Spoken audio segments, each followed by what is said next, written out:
They arrive in silence and darkness. They descend from the skies. They have a hunger for human flesh. They are everywhere. They are parasites, alien creatures who must invade and take control of a human host to survive. And once they've infected their victims, they can assume any deadly form that they choose. Monsters with giant teeth, winged demons, creatures with blades for hands. But most have chosen to conceal their lethal purpose behind ordinary human faces.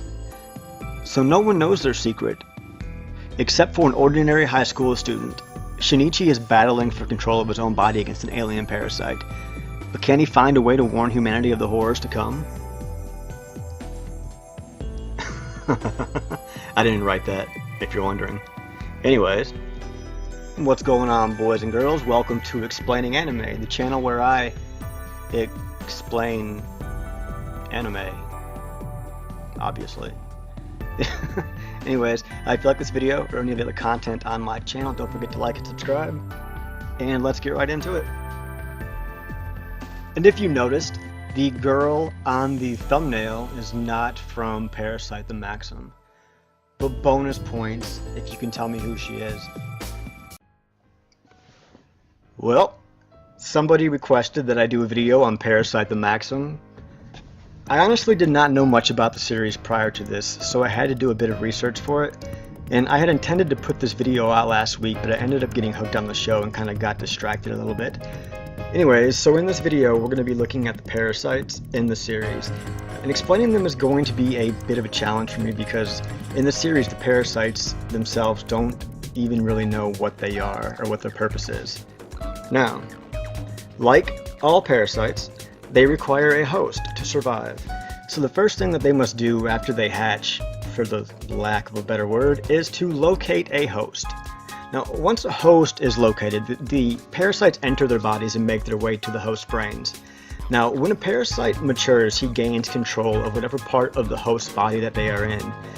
And a brain is preferable because gaining control of the brain also gives them control of the host's entire body. However, they are able to mature in any part of the body. It's just a matter of circumstance, really. It's also worth pointing out that any species is capable of becoming a host, but a human host is preferable for obvious reasons. Once they have merged and taken control of the body, they are able to sustain themselves by eating the same things that the host would normally eat, but they always end up craving other members of the host species. As an example, the parasites that are in a human host prefer to eat humans. Now, if a parasite does not find a human host and goes to a different species like a dog, or if they do find a human host but screw up and end up maturing somewhere other than the brain, the other parasites view them as a failure. Since, based on their outward appearance, they are virtually indistinguishable from normal humans. So in order to locate their own kind, the parasites are capable of emitting a certain wavelength that is only detectable by other parasites and a few select humans. The range is limited, so they can only detect other parasites if they are within 300 meters.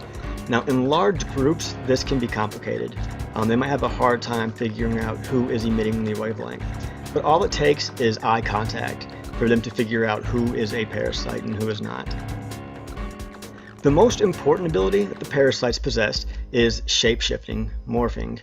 This is most often utilized to maintain the appearance of a human so they can blend in with human society. They tend to just maintain their host appearance, however, they can change it when needed. In combat, they are able to change their heads into something that resembles tentacles with these extremely sharp metal blades on the end, in a material that's actually harder than steel. Parasite-occupied bodies possess physical capabilities that are exponentially greater than their hosts because they can use the body's full potential.